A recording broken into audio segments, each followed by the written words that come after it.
Salut à tous et bienvenue dans cette nouvelle aventure. On plonge aujourd'hui dans l'univers du développement personnel Ah oui. avec un guide XXL Pouvoir illimité d'Anthony Robbins. Vous savez ce livre qui a la taille d'un dictionnaire Oui. et qui promet de vous transformer en super-héros du quotidien.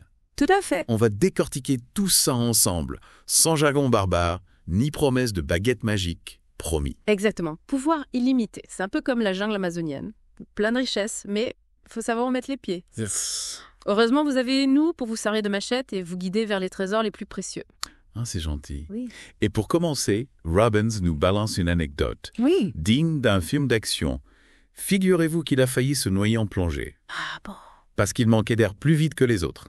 Eh bien, ce qui est intéressant, c'est la raison. Son guide lui explique qu'il contrôlait mentalement sa respiration et son rythme cardiaque. Oh. Pour faire durer sa réserve d'air plus longtemps. C'est une image forte pour illustrer l'idée centrale de Robbins. On a tous des ressources intérieures incroyables, Oui. mais il faut apprendre à les utiliser. On est tous un peu comme des voitures de sport, avec un moteur surpuissant mais sans le mode d'emploi. C'est vrai. Voilà. Et justement, Robbins nous dit que l'information, c'est la monnaie des rois aujourd'hui. On est bombardé d'infos en permanence. C'est vrai. Mais comment on fait pour ne pas se noyer dans cet océan de données? C'est elle est grande question. Le monde change à une vitesse folle, et le flot d'informations peut vite nous submerger. On se retrouve un peu comme un enfant dans un magasin de bonbons, envie de tout goûter, mais risque d'une digestion assurée. Oui. Robbins nous propose des outils pour devenir des gourmets de l'information, pour choisir ce qui nous nourrit vraiment et nous aide à grandir. D'accord. Et l'un de ces outils, c'est ce qu'il appelle la modélisation de l'excellence. C'est ça. On s'inspire des meilleurs pour progresser plus vite. Un peu comme un apprenti cuisinier qui observe un grand chef. Exactement. Prenons l'exemple de Steven Spielberg, vous savez, le réalisateur de Jurassic Park et E.T. adolescente. Il se faufilait sur les plateaux de cinéma pour observer comment les réalisateurs travaillaient. Il a appris en copiant les maîtres, en décodant leurs secrets. Et ça a plutôt bien marché pour lui, non? Pas faux. Mais est-ce qu'il suffit de copier pour réussir? On ne risque pas de devenir une pâle copie de notre modèle. C'est là que la nuance est importante.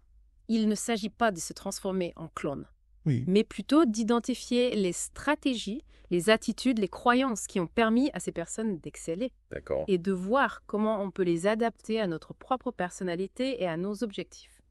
C'est comme s'inspirer d'une recette de cuisine. On peut remplacer certains ingrédients, modifier les proportions pour créer un plat unique qui nous ressemble. D'accord, donc on choisit nos modèles, on décortique leur façon de penser. Oui. Et on s'en inspire pour construire notre propre chemin vers la réussite. Voilà. Mais Robbins va encore plus loin. Il dit que nos croyances ont un pouvoir énorme sur notre réalité. C'est un peu mystique tout ça, non? Pas forcément. On peut le voir de façon très concrète. Vous connaissez l'histoire de la marche sur le feu. Oui. Robbins organise des séminaires où les participants marchent sur des braises incandescentes. L'idée, c'est de montrer que si on arrive à dépasser cette peur, on peut accomplir n'importe quoi. Marcher sur le feu, ça doit être intense. Mais quel rapport avec la vie de tous les jours? Imaginez que vous avez une peur bleue de parler en public. En vous confrontant à cette peur, en la surmontant, vous brisez une barrière mentale. C'est comme si vous aviez gravi l'Everest, après ça vous vous sentez capable de tout, et vous abordez les autres défis avec une confiance décuplée. C'est comme si on débloquait un niveau supérieur dans un jeu vidéo. On est plus fort, plus résistant, prêt à affronter des ennemis plus puissants. Voilà. Et c'est là que la PNL entre en jeu, la fameuse programmation neurolinguistique. Robbins l'utilise pour aider les gens à modifier leurs croyances limitantes et à reprogrammer leur cerveau pour le succès. PNL, reprogrammer le cerveau. Ça fait un peu science-fiction tout ça. On peut vraiment changer notre façon de penser comme ça. C'est moins compliqué qu'il n'y paraît. En fait, la PNL, c'est un peu comme un mode d'emploi pour comprendre comment fonctionne notre cerveau. Elle nous donne des outils pour identifier nos schémas de pensée, nos automatismes, et les modifier pour obtenir de meilleurs résultats. C'est comme si on avait un ordinateur avec des programmes obsolètes et qu'on les remplaçait par des logiciels plus performants. Et parmi ces logiciels, il y a le concept des représentations internes. C'est ça. C'est quoi exactement? On parle de notre imagination. Pas seulement. Nos représentations internes, ce sont toutes les images, sont les sensations, les émotions que l'on associe à une situation, à une personne, à un événement. Par exemple, imaginez que vous devez passer un examen. Ah, et ça me rappelle de mauvais souvenirs. Rien que d'y penser, je sens le stress monter. C'est normal car vous avez probablement des représentations internes négatives associées aux examens, l'image d'une salle d'examen froide et impersonnelle, le sentiment d'angoisse, la peur de l'échec. Voilà. Et comment on fait pour changer ces représentations? On se met des lunettes roses. Pas exactement. La PNL nous propose des techniques pour modifier ces images mentales, ces sensations, ces émotions. Par exemple, vous pouvez visualiser la salle d'examen baignée de lumière, vous imaginez calme et confiant en train de répondre aux questions avec aisance. C'est un peu comme si on réalisait un film dans votre tête avec un scénario plus positif. Exactement. Et plus vous répétez ce film mental, plus ces nouvelles représentations s'ancrent dans votre cerveau et plus vous vous sentez réellement calme et confiant face à l'examen. C'est fascinant. On peut donc littéralement reprogrammer nos émotions en changeant nos images mentales. C'est l'une des idées clés de Robbins. En contrôlant nos représentations internes, on contrôle nos émotions et donc nos comportements. Et c'est en changeant nos comportements qu'on change nos résultats. On commence à avoir une idée de la puissance de la pensée. Mais avant d'aller plus loin, on va faire une petite pause et on revient tout de suite pour explorer d'autres concepts clés de pouvoir illimité. Et on est de retour pour la suite de notre exploration de pouvoir illimité. On a vu que Robbins mettait l'accent sur le pouvoir des représentations internes, Oui. ces images mentales qui influencent nos émotions et nos comportements. Mais comment les modifier concrètement? C'est là qu'interviennent les sous-modalités. Les sous-modalités. On dirait un terme technique sorti d'un labo de neurosciences. Rassurez-vous, c'est plus simple qu'il n'y paraît. Imaginez que vous êtes au cinéma, vous voyez l'image sur le grand écran, vous entendez le son, vous ressentez peut-être des frissons ou des rires. Les sous-modalités, ce sont tous les réglages de ce film mental, la taille de l'image, la luminosité, la distance, le volume du son, la netteté. Ah, d'accord. C'est comme les options de réglage de notre téléviseur interne. Et en jouant avec ces réglages, on peut changer notre ressenti. Absolument. Prenons un exemple.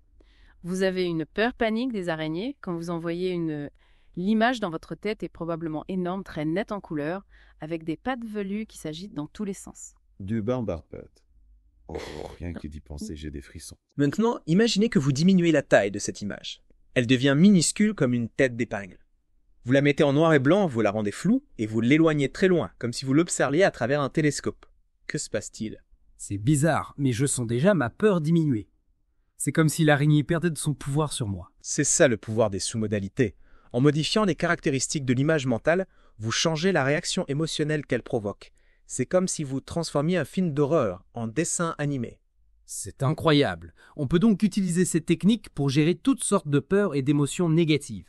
Exactement. Robbins donne plein d'exemples de la façon dont on peut utiliser les sous-modalités pour transformer des peurs, des phobies, des compulsions alimentaires, des addictions. C'est un outil puissant pour reprendre le contrôle de nos émotions et modifier nos comportements. On se sent presque comme des magiciens. On manipule les images, laissons les sensations dans notre tête pour créer la réalité que l'on souhaite. Mais est-ce que ça marche vraiment pour tout? J'ai du mal à croire qu'on puisse se débarrasser d'une addiction juste en modifiant la taille d'une image mentale. Bien sûr, ce n'est pas une solution miracle. La PNL, ce n'est pas de la magie. C'est une approche qui s'appuie sur le fonctionnement du cerveau. Nos comportements sont souvent liés à des schémas de pensée et de perception ancrés profondément en nous. C'est comme si on avait des autoroutes neuronales qui nous sont toujours empruntées le même chemin, même si ce n'est pas le meilleur. On est un peu comme des rats dans un labyrinthe. On répète toujours les mêmes erreurs. C'est une bonne image. La PNL, c'est un peu comme un GPS qui nous permet de créer de nouveaux chemins dans notre cerveau, de sortir des sentiers battus et d'explorer des territoires inconnus. On trace notre propre route vers le succès. Mais pour se guider, on peut s'inspirer de ceux qui ont déjà réussi, n'est-ce pas? On en revient à la modélisation de l'excellence. Tout à fait. Robbins nous invite à étudier les stratégies, les croyances, les comportements des personnes qui ont atteint des résultats exceptionnels dans des domaines qui nous intéressent. Prenons l'exemple de Nelson Mandela. Il a passé 27 ans en prison pour ses idées, mais il n'a jamais abandonné son combat pour la liberté et l'égalité. Comment a-t-il fait pour rester fort et optimiste face à une telle adversité? C'est une question fascinante. On imagine qu'il avait une force mentale incroyable, une vision à long terme qui le guidait. Exactement. En étudiant sa vie, ses écrits, ses discours, on peut identifier les qualités, les valeurs, les stratégies qui lui ont permis de traverser cette épreuve et de devenir un symbole de paix et de réconciliation. C'est ce que Robbins appelle décoder le code source du succès. On se transforme un peu en hackers du succès. On pirate les secrets des plus grands pour les adapter à notre propre système. Et comment choisir les bons modèles? Il y a tellement de gourous du développement personnel. Il est facile de s'y perdre. C'est vrai, il faut être vigilant. Robbins conseille de choisir des modèles qui nous inspirent vraiment, qui incarnent des valeurs qui nous sont chères et qui ont obtenu des résultats concrets dans les domaines qui nous intéressent. Il faut aussi se méfier des recettes toutes faites des solutions miracles qui promettent le succès sans effort. Le développement personnel, c'est avant tout un travail sur soi, une prise de conscience de ses propres forces et faiblesses de ses aspirations profondes. On est un peu comme des sculpteurs. On travaille sur notre propre statue, on la polit, on la peaufine pour qu'elle devienne une œuvre d'art. J'aime bien cette image. Robbins nous rappelle que nous sommes tous des œuvres en cours, que nous avons un potentiel illimité, mais qu'il faut le cultiver et le nourrir, le faire grandir. Il nous donne des outils, mais c'est à nous de les utiliser, de nous engager dans le processus de transformation. Et pour se transformer, il faut parfois sortir de sa zone de confort, oser prendre des risques et se challenger en permanence. On n'apprend pas à nager en restant au bord de la piscine. Exactement. Robbins nous invite à repousser nos limites, à explorer de nouveaux horizons, à nous dépasser. Il nous rappelle que la vie est une aventure, un voyage plein de surprises, et qu'il faut savoir saisir les opportunités qui se présentent à nous. C'est un message stimulant.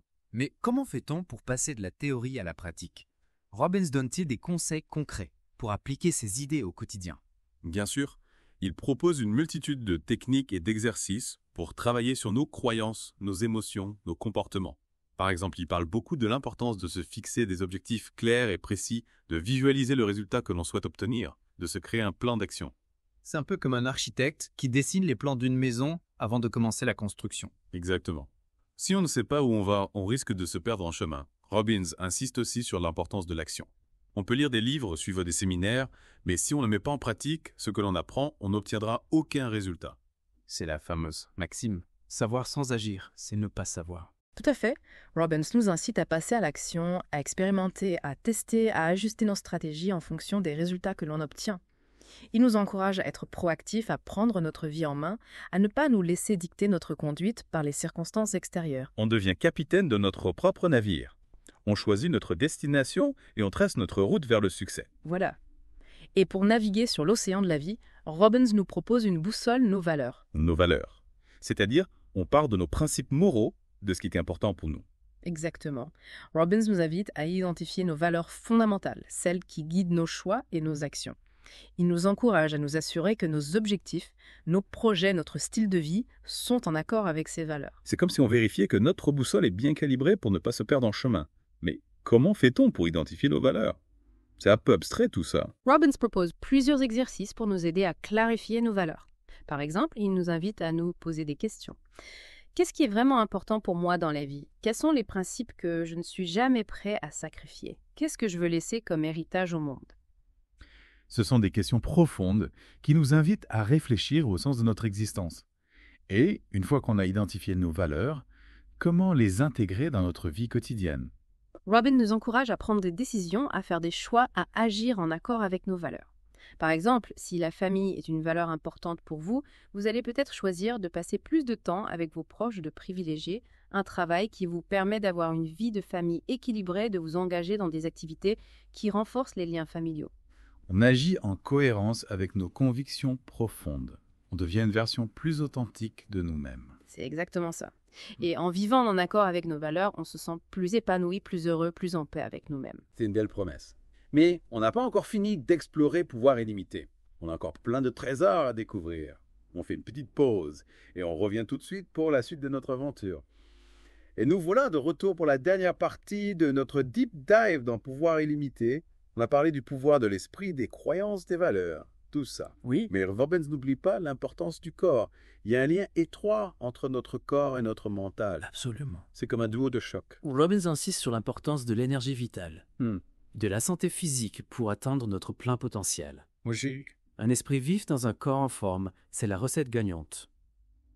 On retrouve cette idée dans beaucoup de cultures. Oui. Comme en Asie avec le Qigong ou le Yoga Bei. L'énergie qui circule dans le corps, ça nous donne la force d'avancer. Exactement. Robbins s'inspire de ces traditions millénaires et les adapte à notre vie moderne. D'accord. Il nous donne des conseils concrets sur l'alimentation, l'exercice physique, le sommeil, la gestion du stress. Des choses simples, mais tellement importantes. On a tendance à l'oublier, parfois emporté par le tourbillon du quotidien. On se focalise sur le mental, mais le corps, c'est notre vaisseau spécial pour explorer le monde. Si on n'en prend pas soin, on risque de tomber en panne en plein vol. C'est l'image parfaite. Robbins nous dit que pour être au top de nos capacités mentales, il faut d'abord prendre soin de notre machine. Imaginez un athlète de haut niveau, il ne peut pas performer s'il ne s'entraîne pas, s'il ne mange pas sainement, s'il ne dort pas suffisamment. Et pour entretenir notre bolide, Robbins nous propose 7 principes clés. Oui, il s'agit de faire attention à ce qu'on mange, de bouger régulièrement, de dormir comme un bébé, de respirer profondément, de gérer son stress comme un prote. Des conseils simples mais qui peuvent faire une énorme différence. C'est vrai, on a parfois l'impression de le savoir. Mais le mettre en pratique, c'est une autre histoire. C'est là que la discipline entre en jeu, n'est-ce pas? Exactement. La discipline, c'est le carburant de la réussite. C'est comme un muscle qu'on entraîne chaque jour pour devenir plus fort. Robbins nous encourage à prendre des engagements envers nous-mêmes, à créer des routines qui nous aident à rester en forme et à maintenir notre énergie au top. Un peu comme un samouraï qui s'entraîne chaque jour avec rigueur pour perfectionner son art. On n'atteint pas la maîtrise du sabre en restant affalé sur son canapé. Voilà, la discipline, c'est la clé pour transformer nos rêves en réalité. Elle nous permet de persévérer, de surmonter les obstacles, de ne jamais abandonner. Et une fois qu'on a boosté notre énergie vitale, qu'on a développé notre force intérieure, comment Robbins nous invite-t-il à utiliser tout ce potentiel? Il nous encourage à le mettre au service des autres, Ah oui? à contribuer au monde de manière positive. C'est une vision de la réussite qui va au-delà de l'intérêt personnel. C'est comme si on allumait une bougie pour éclairer le chemin des autres. C'est une belle image. On devient un phare dans la nuit, un guide pour ceux qui cherchent leur voie. Exactement. Pour Robbins, la vraie réussite, c'est de donner du sens à sa vie, en contribuant au bien-être collectif. C'est de faire la différence, d'apporter sa pierre à l'édifice, de laisser une trace positive sur le monde. C'est une philosophie inspirante qui nous pousse à dépasser nos limites et à viser plus haut. Et qui nous rappelle que nous sommes tous interconnectés, que chaque action, même petite, peut avoir un impact sur le monde qui nous entoure. On arrive à la fin de notre exploration de pouvoir illimité et j'ai l'impression d'avoir reçu une véritable boîte à outils pour booster ma vie. On a parlé de croyances, de valeurs, de stratégies, de techniques. Merci pour ce voyage extraordinaire. Merci à vous. N'oubliez jamais que vous avez en vous un potentiel extraordinaire. À vous de le libérer, de le cultiver, de le mettre au service de vos rêves et d'un monde meilleur. Et c'est sur cette note d'espoir qu'on se quitte. N'hésitez pas à relire Pouvoir illimité et à explorer toutes les richesses qu'il contient. On se retrouve bientôt pour une nouvelle plongée dans un autre univers fascinant. À bientôt.